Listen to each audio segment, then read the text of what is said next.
고요하게 흐르는 시냇물은 주님의 솜씨 노래하도다. 주님의 높고 위대하심을 내 영혼이 찬양하네. 주님의 높고 위대하심을 내 영혼이 찬양하네.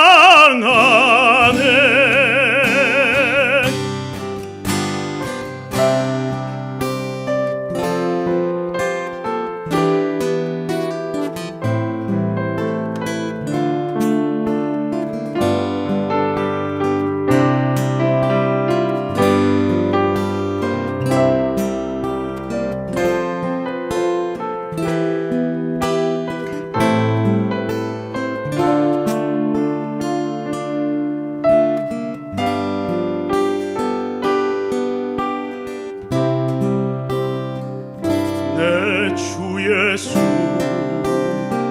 세상에 다시 올 때 저 천국으로 날 인도하리. 나 겸손히 엎드려 경배하며 영원히 찬양하리라. 주님의 높고 위대하심을 내 영혼이 찬양하네. 주님의 높고 위대하심을 내 영혼이 찬양하네. 내 영혼이 찬양하네.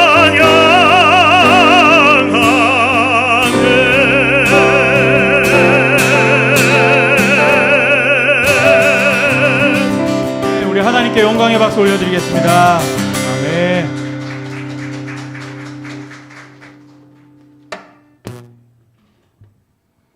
네, 우리 황 집사님 기가 막히죠. 엄청 잘하죠.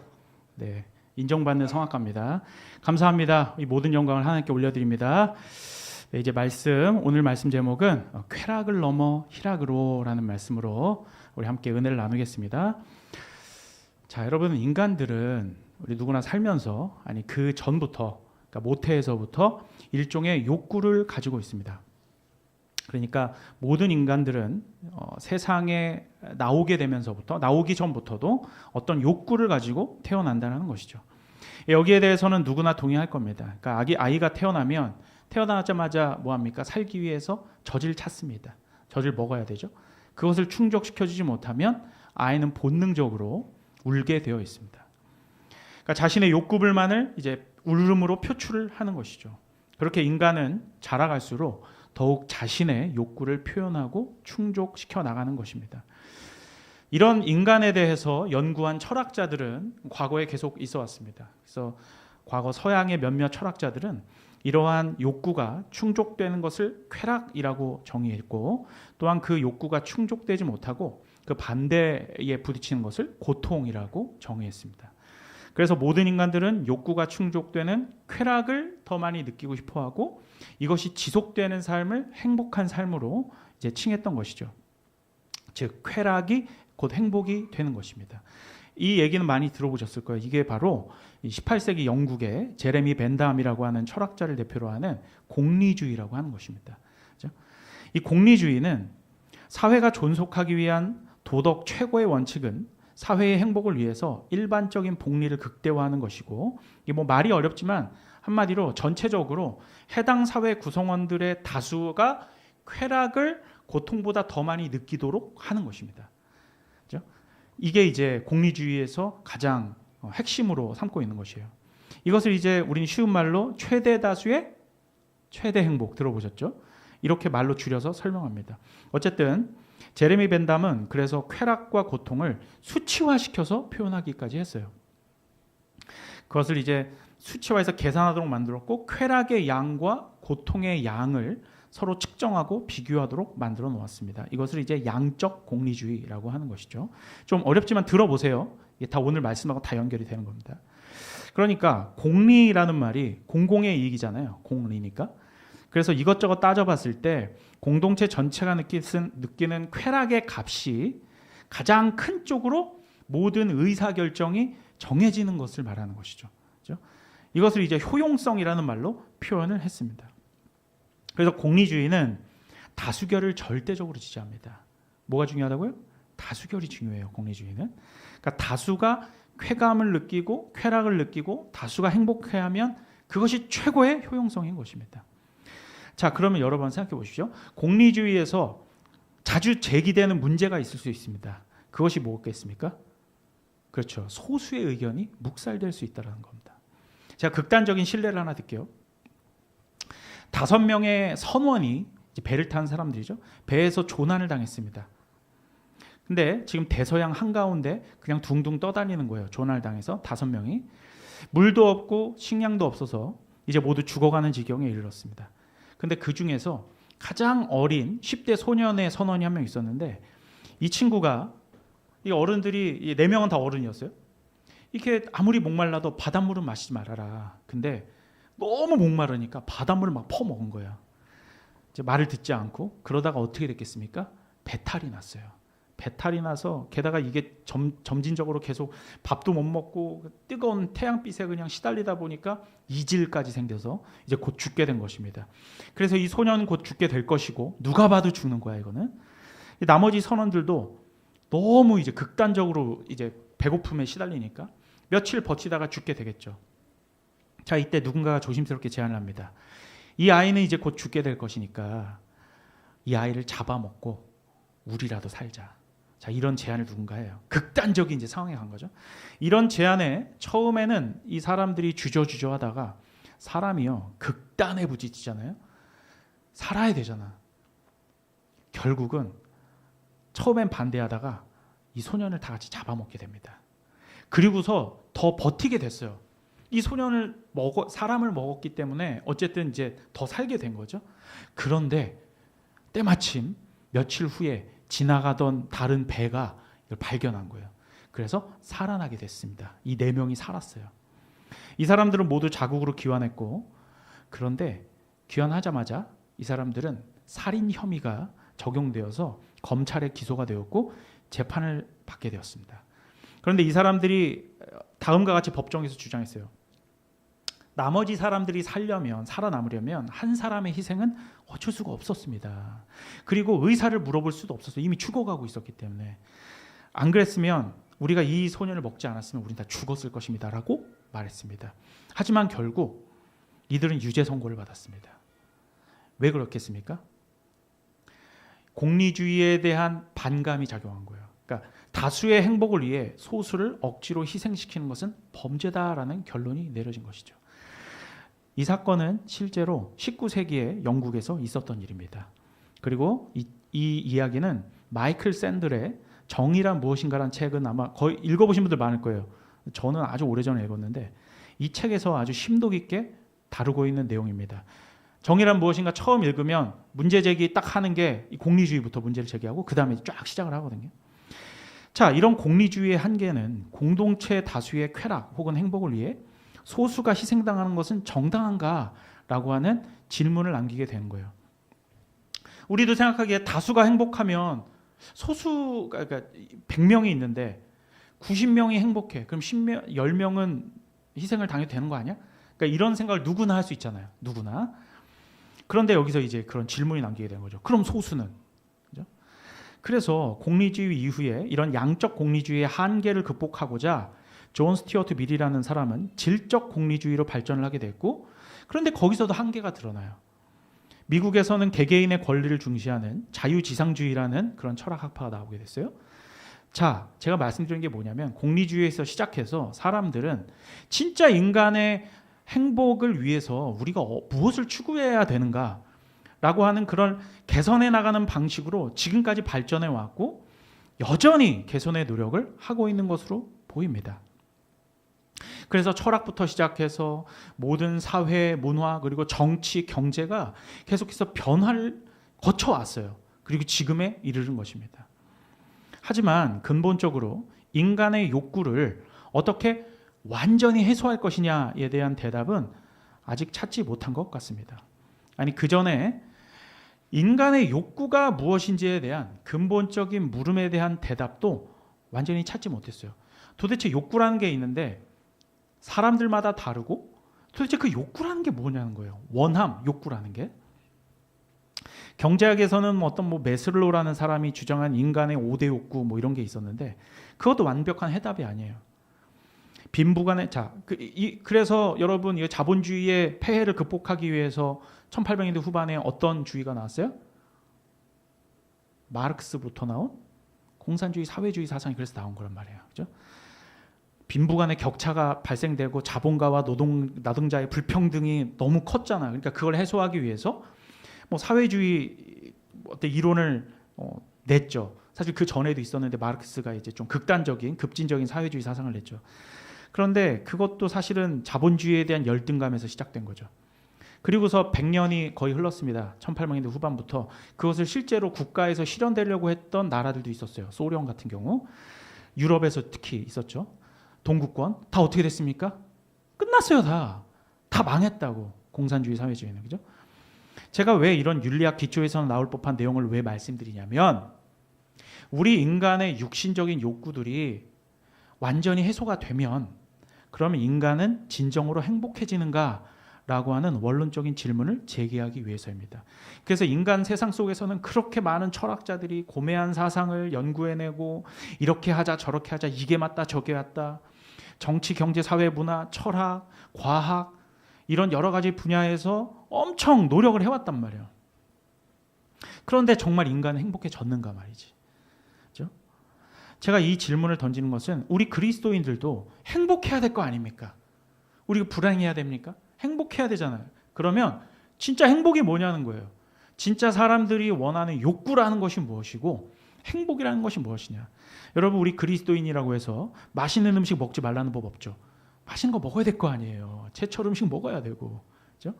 재미있는 영화 보지 말라는 법 없죠. 그렇죠? 여러분 영화 다 보시잖아요. 문화활동 다 하시고.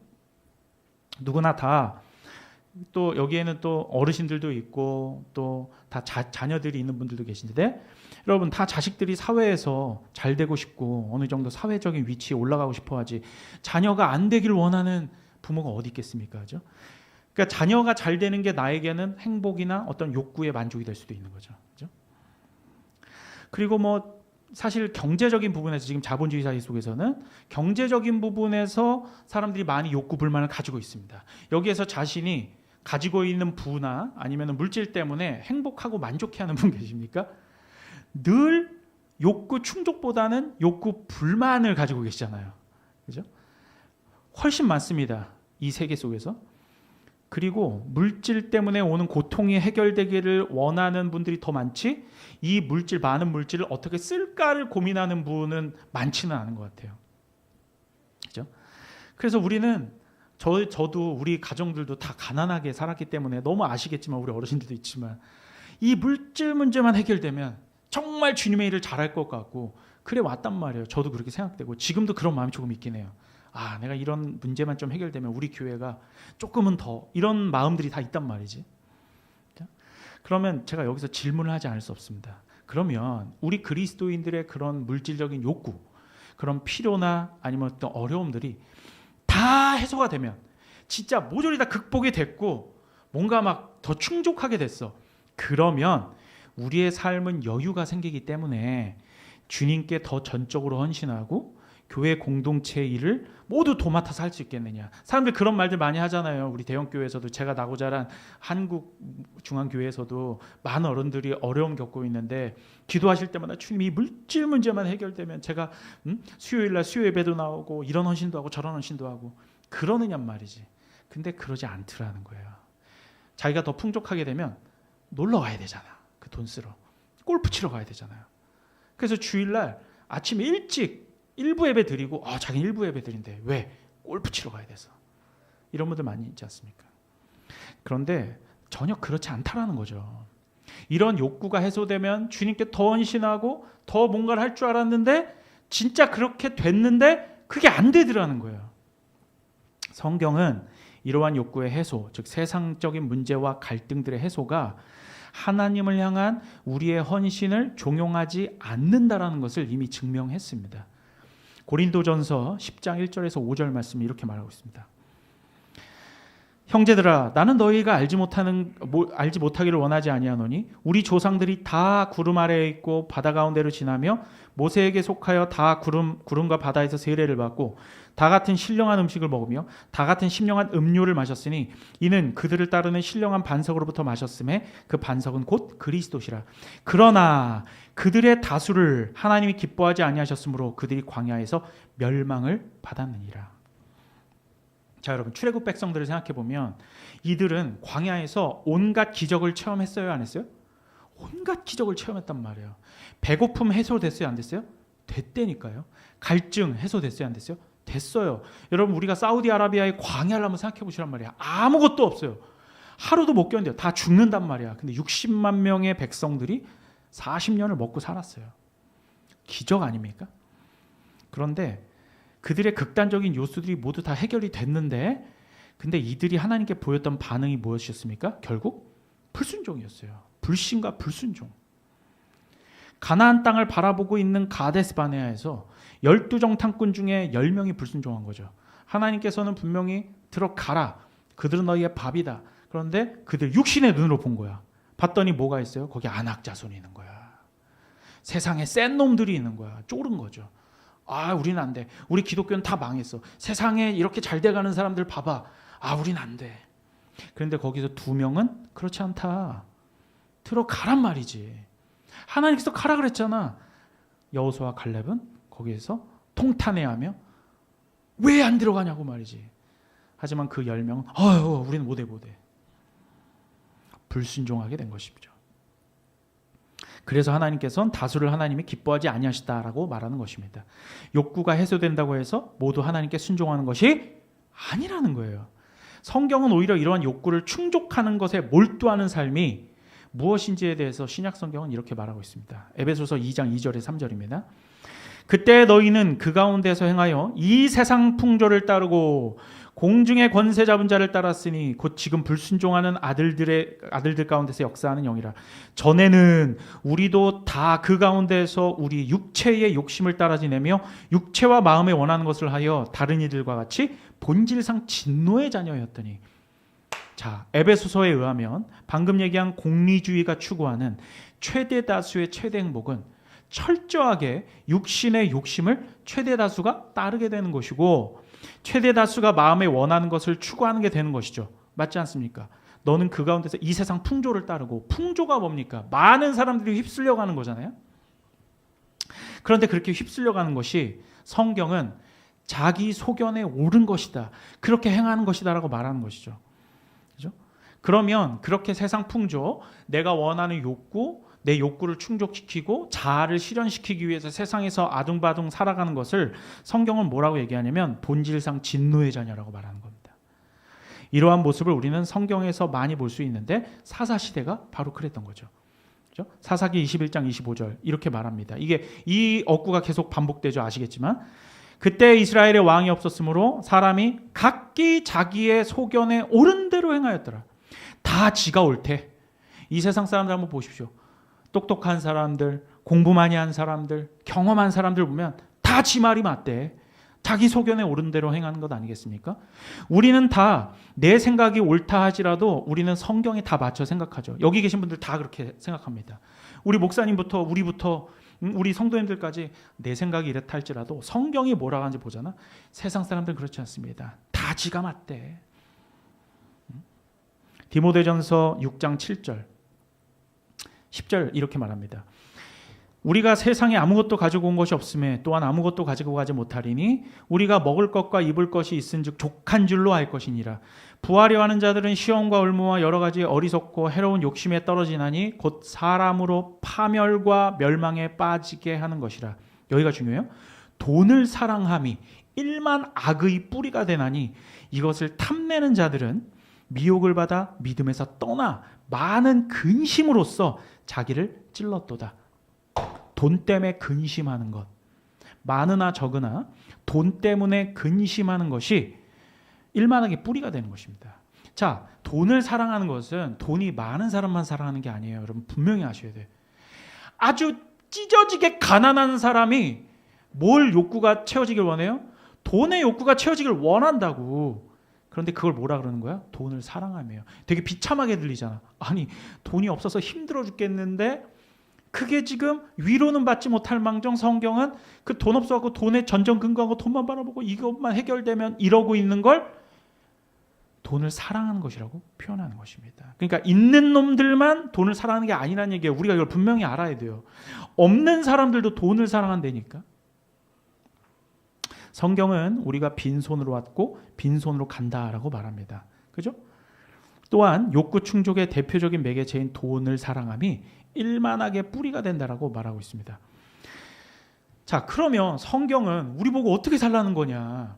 어떻게 살라고요? 그러면 이 물질에 대한 가르침은 성경에서 분명히 드러납니다. 뭔지 아세요?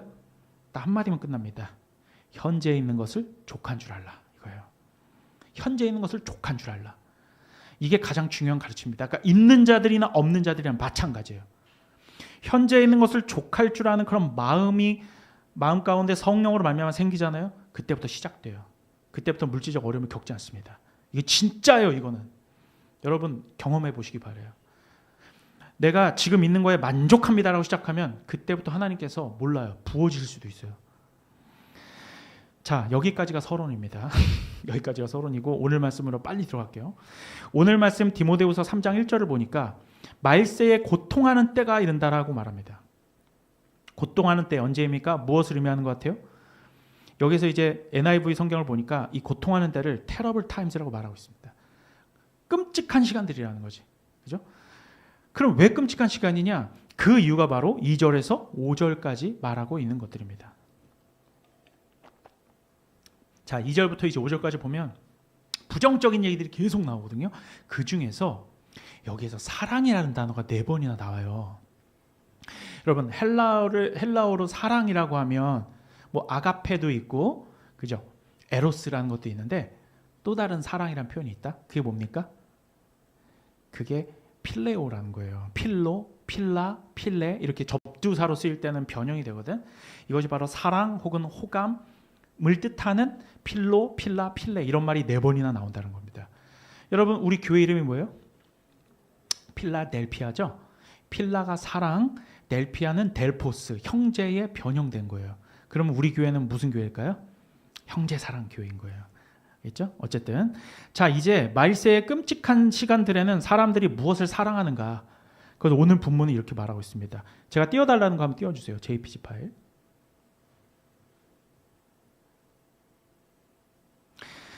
자, 먼저 2절을 보면은 필라 아우토스라고 되어 있습니다.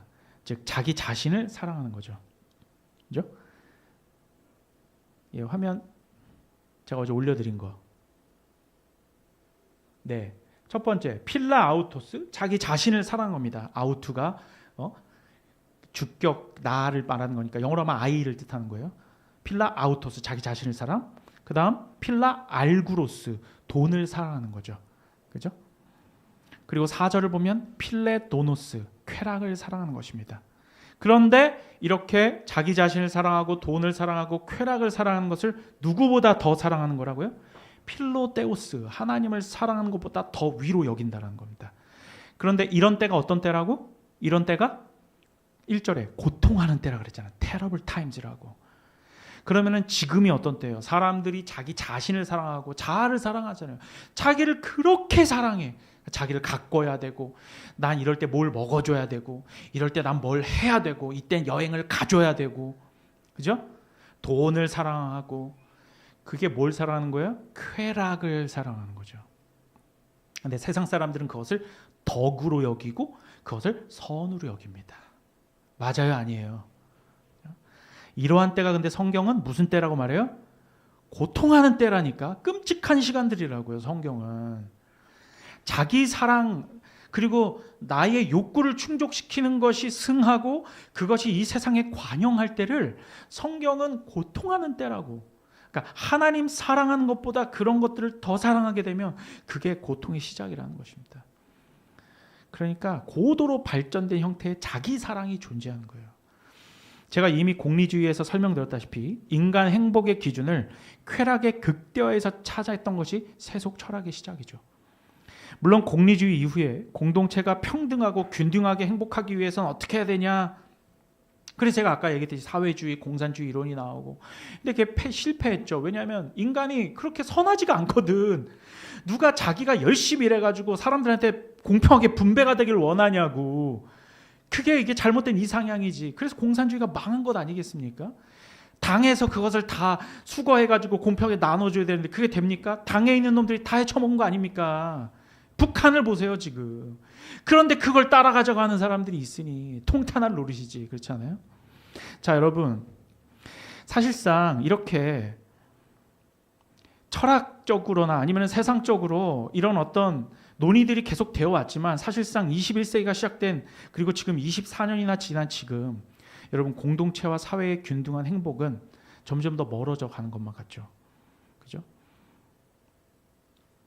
여러분 정치 형태는 점점 복잡해지고 저는 지금 뭐 어떤 정치 경제적으로 우파가 맞다 좌파가 맞다 이 얘기를 하는 게 아니에요. 왜냐하면 우리나라만 보면 우리나라 예전에 98년도부터 생각해 보면 김대중 정권부터 시작해서 좌파 정권이 10년 잡았습니다. 맞죠? 그리고 나서 또 우파 10년. 그죠? 박근혜 이명박 정권. 그렇게 10년 거의 동등하게 했어요. 그리고 다시 좌파 정권 문재인 정권 5년 했고 지금 또 우파 정권이 됐습니다. 동등해요, 거의. 좌파 10년, 우파 15년씩 다 하고 있단 말이야. 그런데 우리 사회는 얼마나 행복해졌고 우리 사회는 얼마나 정의로워졌으며 얼마나 성경적인 가치가 인정받고 있습니까? 전 이거를 설명하는 거예요. 지금 뭐 우파가 맞다 이런 얘기 하는 게 아니에요. 제까지 게 뭐라고 그런 얘기를 했어요. 지금 정권이 잘하고 있습니까? 아무도 그렇게 생각하지 않아요. 아무도 그렇게 생각하지 않아요. 저도 그렇게 생각하지 않아요. 우파건 좌파건 세속 정치인들은 자신들의 입으로는 대단히 공동체 전체의 행복을 추구하는 것 같지만 여러분들 다 아시잖아요. 말은 표현을 못해서 그렇지. 결국은 자기 당파 싸움을 하는 겁니다. 그죠? 그리고 결국은 뜯어보면 다 개인의 행복 추구예요. 개인의 행복 추구. 사람마다 정치적 성향은 다 다를 수 있습니다.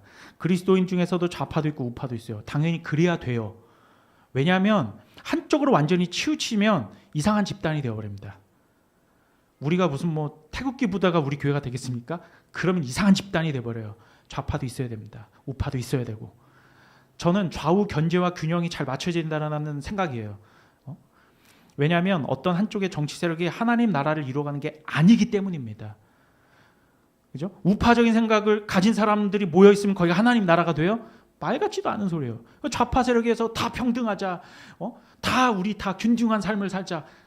안 된 거 아시잖아요, 여러분. 안 되는 거라니까. 결국 그걸 다 까보면 뭐가 나옵니까? 거기에는 자기 사랑이 나오는 겁니다. 결국 그리고 쾌락이 나오는 거예요. 어떠한 고매한 철학 정신도 결국은 다 자기 의에서 나온다라고 성경은 말하고 있습니다. 그래서 이것들은 디모데후서 3장에 의하면 당연한 결과입니다. 말세에는 사람들이 자신을 사랑하고 돈을 사랑하고 쾌락을 사랑하는 것이에요. 그것을 무엇보다 더하게 된다고요? 하나님 사랑보다 더하게 된다고. 모든 문제의 근원은 거기에서 시작되는 겁니다. 하나님을 사랑하는 것보다 더 사랑하는 것은 모든 잘못된과 악의 시작인 거예요. 그죠? 이러한 세상이라고 해서 우리는 놀랄 것도 없고 절망할 것도 없습니다. 성경에서 이미 이런 세상이 온다고 말하고 있기 때문입니다. 앞으로는 더 악해질 수도 있고 좋아질 수도 있는 것입니다. 이렇게 자기 자신을 하나님보다 더 사랑한다라는 이 한마디는 사실은 율법의 모든 계명이 무너져 버리는 것이죠. 자, 율법 즉 계명의 완성은 우리가 10계명이 있지 않습니까? 10계명의 내용을 한번 생각해 보세요. 이 10개의 계명 그리고 그 이후부터 이건 이제 유대인들이 만들어낸 건데 630개의 그런 세부 율법의 항목들, 자 그런 것들을 하나로 취합해서 거기서 엑기스만 뽑아내면 두 문장이 나와요. 뭘까요 그게? 하나님 사랑 그리고 이웃 사랑입니다. 하나님과 이웃을 근데 변두리로 밀어버리고 거기서 누구를 사랑하는 순간? 나를 사랑하는 순간 이미 율법은 시내산에서 모세가 10계명 돌판을 던졌잖아요. 와장창 깨어져 버리는 것처럼 계명이 다 깨어져 버리는 겁니다. 그러니까 10계명이 말하는 게 하나님 사랑, 이웃 사랑인데 그걸 다 제쳐두고 나를 사랑해 버리는 거예요. 지금 세상의 문제는 거기서부터 나오는 것입니다. 여러분, 성경이 지적하고 있는 쾌락이라는 것은 우리가 그렇게 단순하지 않습니다. 제가 그냥 돈 사랑, 자기 사랑만 얘기했지만 그 자기 사랑이 되게 다른 형식으로 표현이 될 수도 있어요. 그냥 전통적으로 금기시하는 것만 하지 않는 것을 쾌락을 추구하지 않는 것이라고 말할 수 없다는 얘기예요. 예를 들면 단지 자기가 마약을 했는데 마약을 끊었어. 예를 들면 뭐 술, 담배를 했는데 그 쾌락이잖아요. 근데 그걸 끊었어. 그거를 한 거를 나는 쾌락을 하나님을 위해서 끊었다. 그렇게 말하는 사람들이 있는데 그게 아니라고. 이런 것만 쾌락을 추구하는 게 아니에요. 제가 아까 말씀드렸다시피 자 보세요. 자식이 나한테 쾌락이 될 수도 있어요. 자식이 잘 되는 거. 내 자식이 서울대 가고 이렇게 되고 저렇게 돼서 승승장구하고 잘 나가는 게 나한테 쾌감이 되는 거야. 막, 내가 잘 키웠지. 내 자식 이렇게 돼서 너무 잘 되는 거야. 막. 그러니까 막 엑스터시와 어떤 그 뭐라 그럽니까? 최근에 우리 뭐에 빠지지 말자 그러잖아. 뭐지? 도파민이 막 생겨나는 거란 말이에요.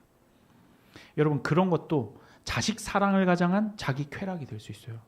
그런데 그걸 또 그 자식 부모의 욕구를 채워주지 못하는 그 자식에게 오히려 분노가 표출되는 그런 드라마들 많이 보잖아요. 내가 의대를 가라 그랬더니 아니 이놈이 가수를 해? 뭐 이런 거.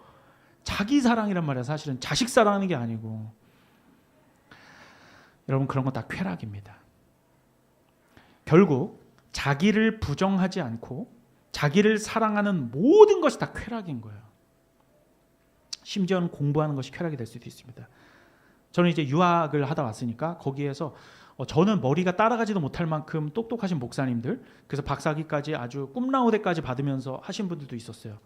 근데 그런 분들을 보면 너무 신학적인 어떤 인사이트도 받고 다 좋은데 가만히 보면 저 사람이 진짜 하나님을 사랑하는 사람인가? 이런 생각이 들 때가 있어요. 왜냐하면 자기의 그런 어떤 깊은 신학적 사유를 통해서 사람들이 인정해주고 학교에서 막 장학금을 받고 꿈나무대가 이제 그 장학생들을 꿈나무대라고 하잖아.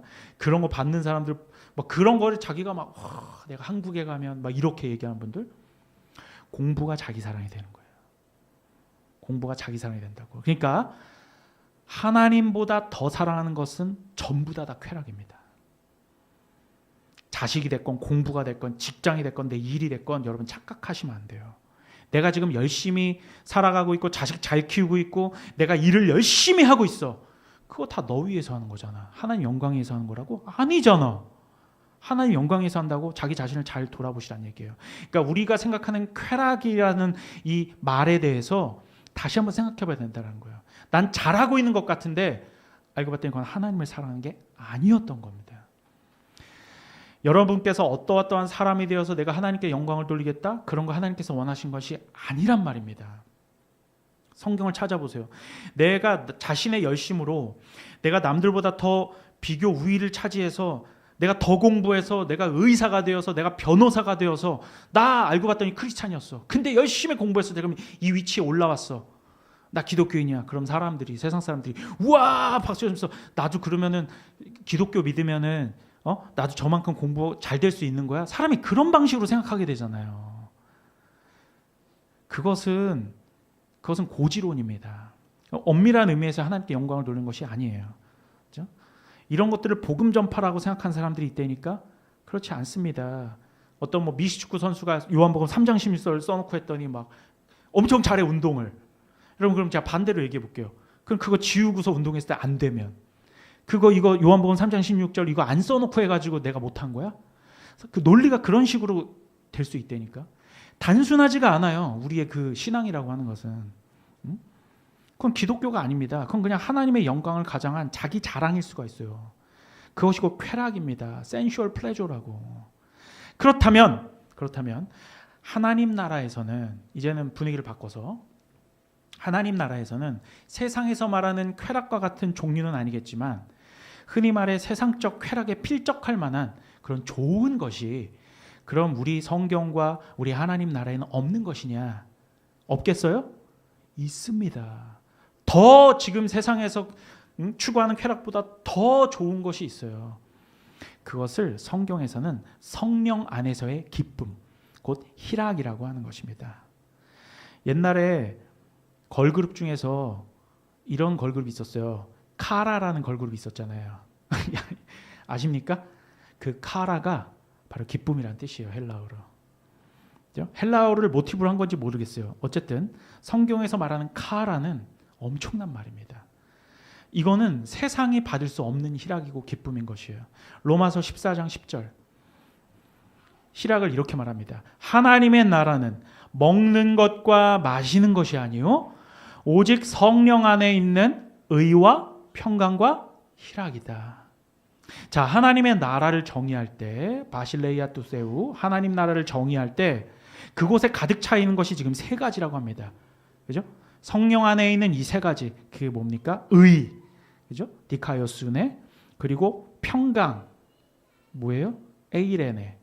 그리고 말했던 희락 카라입니다. 히브리어로는요 이 카라가 다른 말로 해석되거든요. 근데 우리가 너무나 잘 아는 말이에요. 그러니까 모를 수가 없는 말이라서 그래. 여러분 룻기에 보면 룻기의 시어머니가 누구예요? 나오미죠. 나오미가 기쁨이란 뜻입니다. 카라 그리고 나오미. 여러분 그럼 그 기쁨이라는 것을 설명하기 위해서 나오미라는 이름이 룻기에 등장하는데 그가 과연 처음부터 기뻤는지 한번 빠르게 살펴볼게요. 룻기 4장 14절 17절 제가 읽겠습니다. 여인들이 나오미에게 이르되 찬송할지로다 여호와께서 오늘 내게 기업 물을 자가 없게 하지 아니하셨도다. 이 아이의 이름이 이스라엘 중에 유명하게 되기를 원하노라. 이는 내 생명의 회복자이며 내 노년의 양봉자라 봉양자라. 곧 너를 사랑하며 일곱 아들보다 귀한 네 며느리가 낳은 자로다 아니라 나오미가 아기를 받아 품에 품고 그를 양육자가 되니 그의 이웃의 여인들이 그에게 이름을 지어주되 나오미에게 아들이 태어났다 하여 그의 이름을 오벳이라 하였는데 그는 다윗의 아버지인 이새의 아버지였더라. 아시겠지만 나오미는 룻의 시어머니로서 모압으로 갔다가 거기서 남자들 아들 둘과 남편이 다 죽었죠. 그 고대 시대 당시에 가정에 남자가 다 죽었다는 것은 재앙이며 슬픔이며 절망이며 좌절이죠. 기쁨이 아니에요. 그러니까 나오미가 다시금 유다 땅으로 돌아왔을 때 나를 더 이상 나오미라고 부르지 말라 그랬잖아요. 나를 고통이라고 부르라고. 그런데 하나님께서 보아스라고 하는 기업 물을 자를 보내셔서 그로 말미암아 그 예수 그리스도를 이제 예표한 건데 그로 말미암아서 나오미에게 참된 기쁨을 회복시켜 주신 거죠. 그죠? 그리고 이 오벳이라는 이름의 영어 어근이 뭐냐면 오벳이라는 뜻은 성취라는 뜻입니다. 기쁨이 어떻게 됐어요? 성취가 되었어요. 기쁨이 성취를 낳은 겁니다.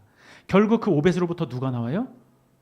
다윗이 나오고 다윗으로부터 예수 그리스도가 나오는 겁니다. 성령 안에 있는 우리에게 있어서 하나님의 언약이 성취되었을 때 우리에게 뭐가 오는 거예요? 기쁨이 오는 겁니다. 여러분 구원이 은혜로 주었을 때 하나님의 언약에 의하여 구원이 은혜로 주어졌을 때 언약이 성취되었다고 말하죠. 그때 느끼는 기쁨이 바로 희락이라는 거예요.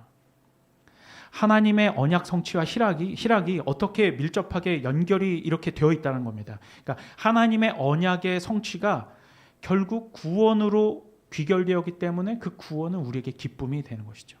그래서 우리는 구원의 기쁨이라는 말을 쓰는 것입니다. 이 구원의 기쁨이 어찌하여 세상의 그 어떠한 쾌락보다 덜할 수가 있겠어요. 그런데 아까 표에 보셨지만 반대로 사람들은 하나님을 사랑해야 구원의 기쁨이 오는 것인데 뭘 더 사랑했어요? 돈을 사랑하고 쾌락을 사랑하고 자기 자신을 사랑하는 것을 하나님 사랑보다 더하게 되는 거죠. 그리고 그것을 성경은 저주의 시작이라는 것입니다.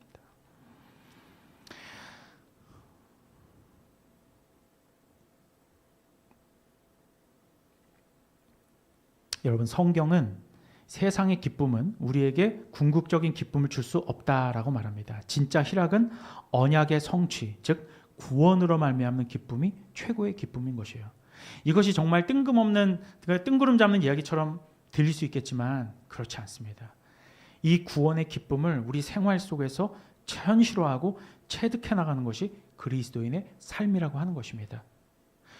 돈 없고서 힘든 분들을 위로하려고 하는 말이 아니에요. 이 말은 지금 성경이 말하는 진리의 말입니다.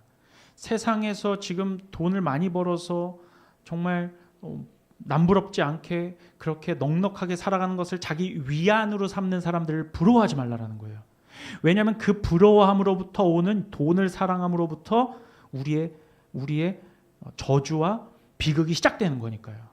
하지만 그것을 누르고 참된 구원의 기쁨으로 인해서 현재의 나에게 주어진 것으로 만족하잖아요.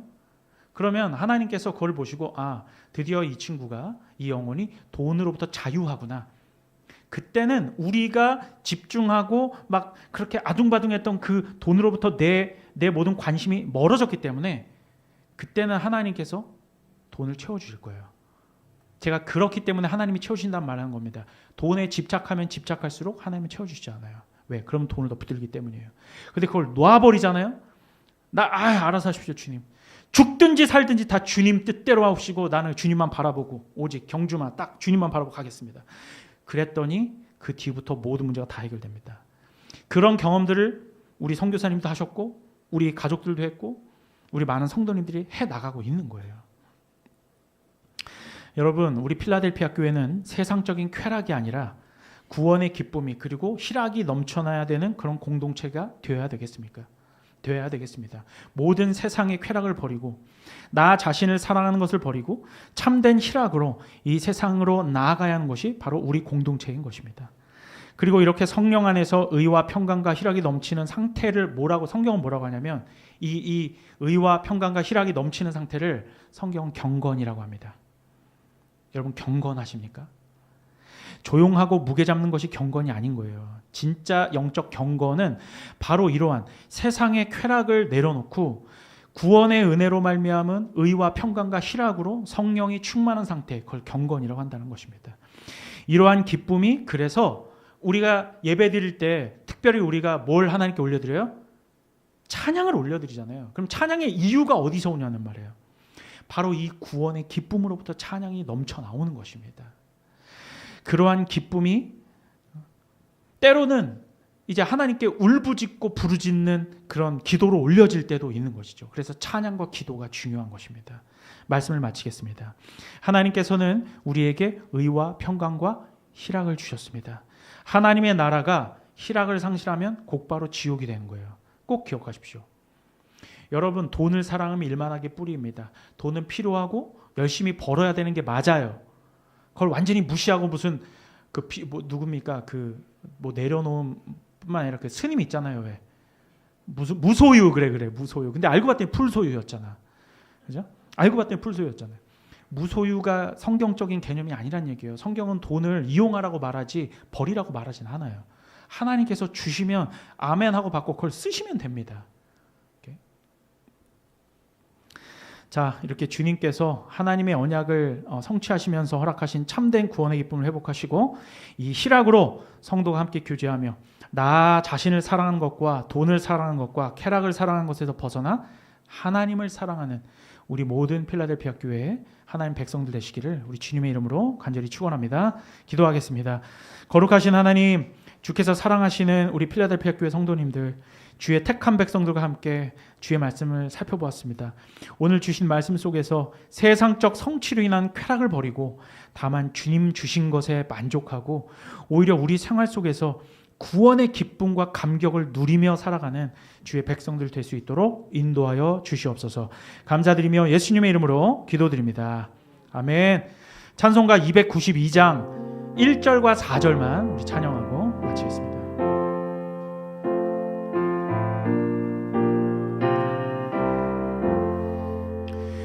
주 없이 살 수 없네. 죄인의 구주여, 그 귀한 보배 피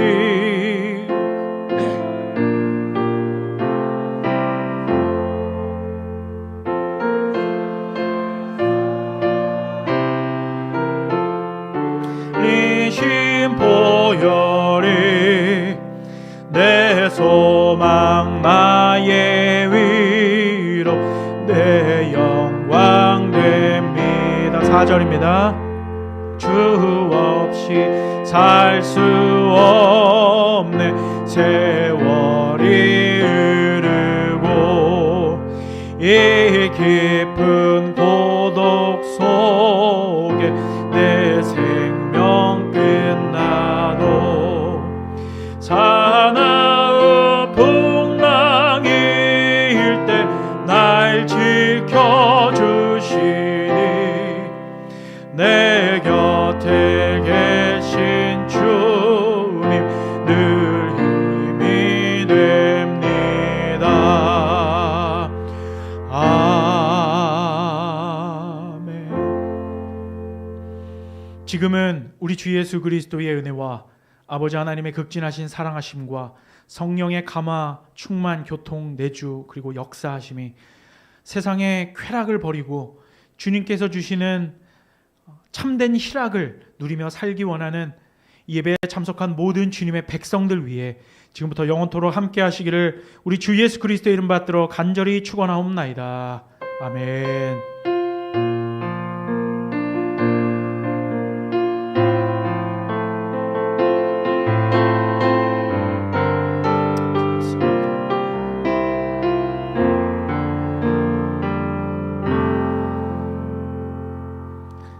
감사합니다. 우리 박수를 하나님께 영광 올려드리겠습니다. 예, 감사합니다. 모든 예배를 마치겠고요. 그리고 뒤에 이제 식사가 준비되어 있습니다. 예, 우리 정빈아 사모가 심혈을 기울여서 또 밥을 열심히 한 것 같아요. 물론 밥은 쿠쿠가 있겠지만 열심히 준비를 했는데 같이 밥 맛있게 드셔주시고요. 넉넉하게 준비했으니까 맛있게 드셔주시면 감사하겠고, 그리고 이따가 우리 식사 후에 식탁 교제하고요. 그리고 우리 손님들 가신 이후에 우리 간사님들하고 우리 교회 식구들은 수요일 날 하지 못했던 성경 공부 하겠고, 그리고 이후에 회의 있습니다. 그러니까 잊지 마시고 이따 꼭 모여주시면 감사하겠습니다. 네, 성도의 교제하겠습니다. 감사합니다. 감사합니다.